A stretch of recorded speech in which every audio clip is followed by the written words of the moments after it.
All right, tonight I'm going to do a video on a very old car I've known for a very long time. Involves a very good friend of mine who is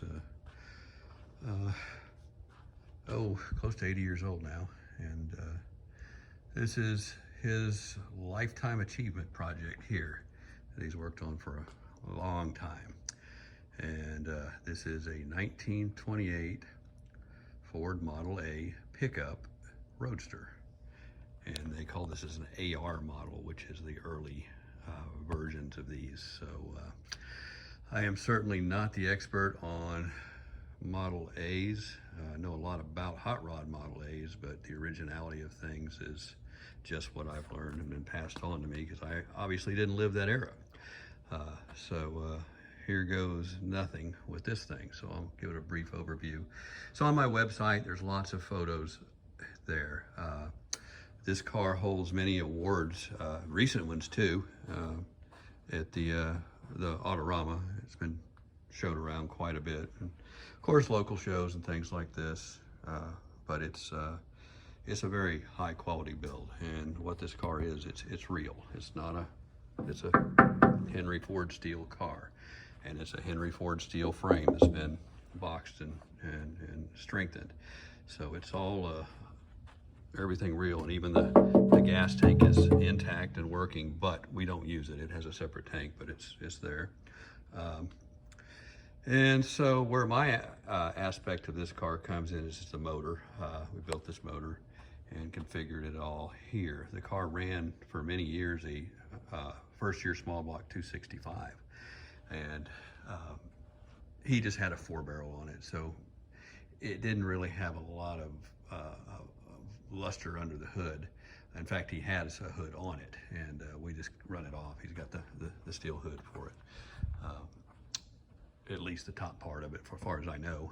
Still, because obviously the side's not going to work with the headers. So, but the motor is a GM Performance short block, 4-bolt, and it's the old style motor. It's not a single, it's a double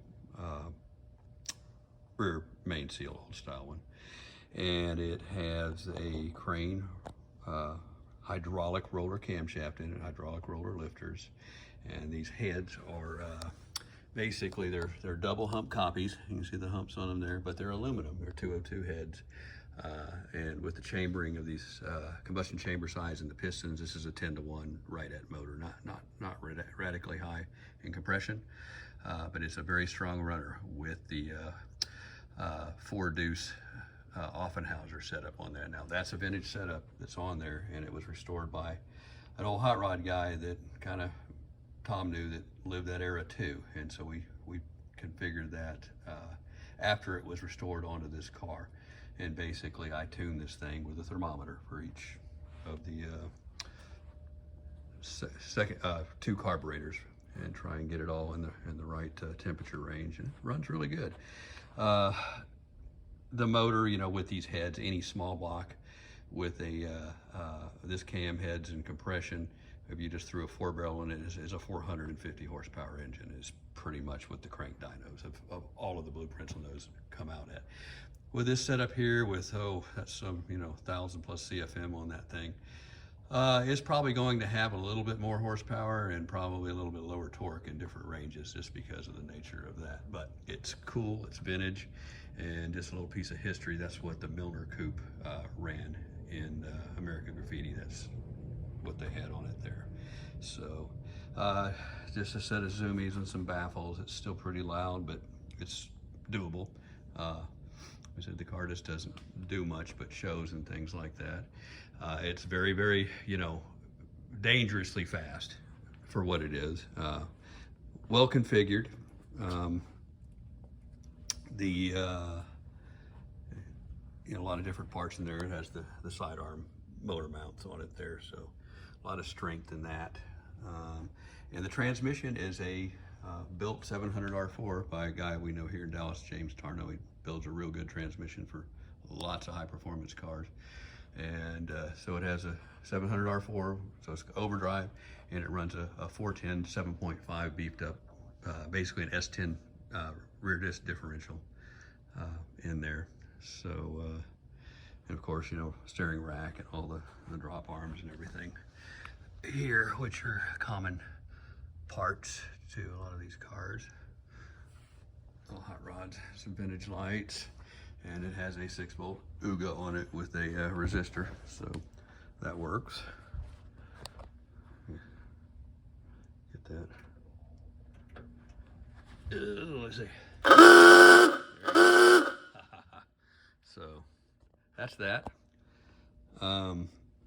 Inside the car, oh, I need some better lighting. I should maybe go get my light for this thing, but we'll go to back here later, or go over that later.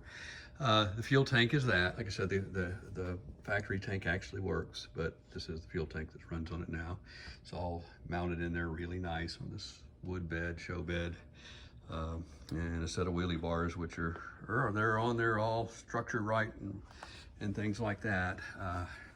But I can assure you they've never rolled on the ground from popping the front of this car up, and I'm not even sure I would want to try it, because it is quick enough as it is without having to raise the front up, especially, you know, with that 700 R4 and 410s and that motor. This motor pulls hard to 7, so it just it'll run up there. Tires are pretty tall. I'd always talk to them into trying to put some vintage tires on this thing and make it look a little bit cooler, but we hadn't done that yet. We may still end up doing that at some point. And you have centerline wheels, which obviously I believe the history of centerline, they came out in 1960, so they're a vintage wheel and all these hot rods. And this is basically a 60s era hot rod that's just been kind of tweaked over the years, and is what it is today. And the paint's interesting because, you know, oh, this is a rattle can of flat black. No, it's not. It's actually a satin. This is a gloss black paint with a satin clear on it, and the body is a very, very straight body. It's just done really, really well. Like I said, this car, you know, has some awards that have a lot of competition. It's an ISCA show car, so it's not a joke.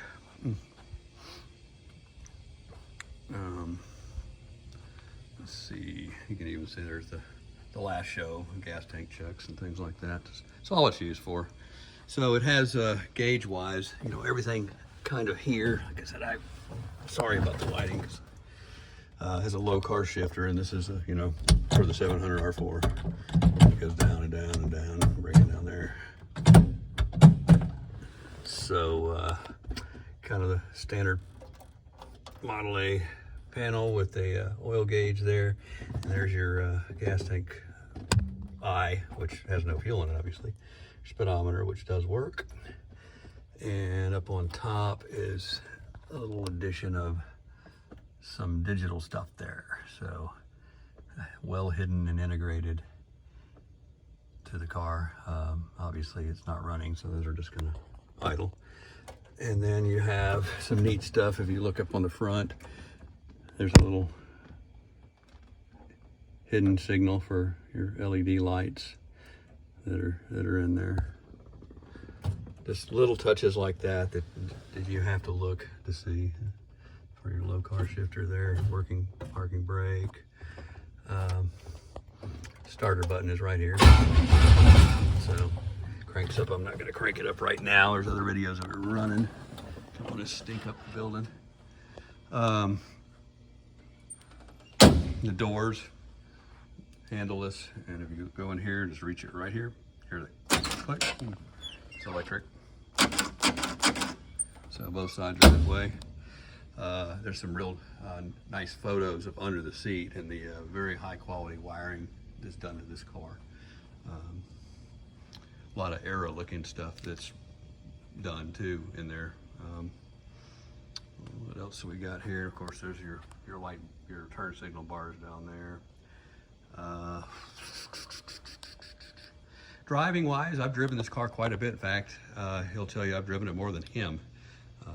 It's scary fast, but it's docile enough to drive to car shows and things like that.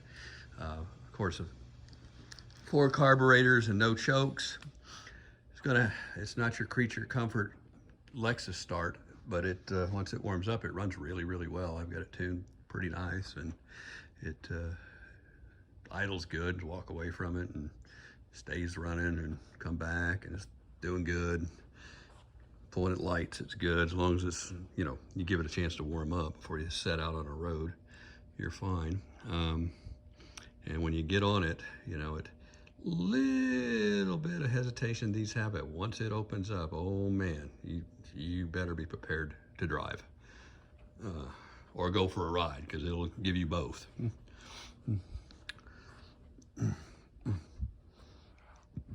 it probably weighs, just guessing, probably in the 2,800 pound range, and with all this rev and horsepower on it, it's a mover. So, of course, you know, we've got things that are faster these days all over the place in here, including that red eye over there that has about $20,000 in mods on it. So we know what fast is here, and this car is not slow. And so, what else can I say about it? There's a lot to this car, but it's a lot, you know, it's for a Model A, it's simple. It's a beauties in simplicity. You know, this Roadster top, this was all the frames done real nice on it here. So yeah, you can put it down, ride it around that way. That looks cooler with it up. And I've driven this thing on the highway, and you know, the RPM wise, with the overdrive, you can go anywhere. It's scary to ride in traffic on a highway when everybody's going 100 miles an hour or 90 miles an hour, and you're in this thing and you're trying to keep up, and you can keep up, but it's just you're a go-kart. It's basically a go-kart on the road, size-wise today, for sure. So, and that's true with any Model A. So, definitely a cool car. One of my favorites, and the history of this is kind of even more interesting than the car itself, just with how long he's had it and worked on it, and how much he's put into this. It's just, like I said, it's a one man's lifetime achievement, and we've done a lot to it too, to achieve here, to make it a little bit nicer and put it in the higher level shows and things like that. So neat old car. Nothing's perfect. Everything's up to interpretation. 10,000 people will tell you they do it 100,000 different ways, but this is how this one's done. And it's functional, it's fast, it's nice, and it's very, very era cool. Appreciate it. Thanks for watching.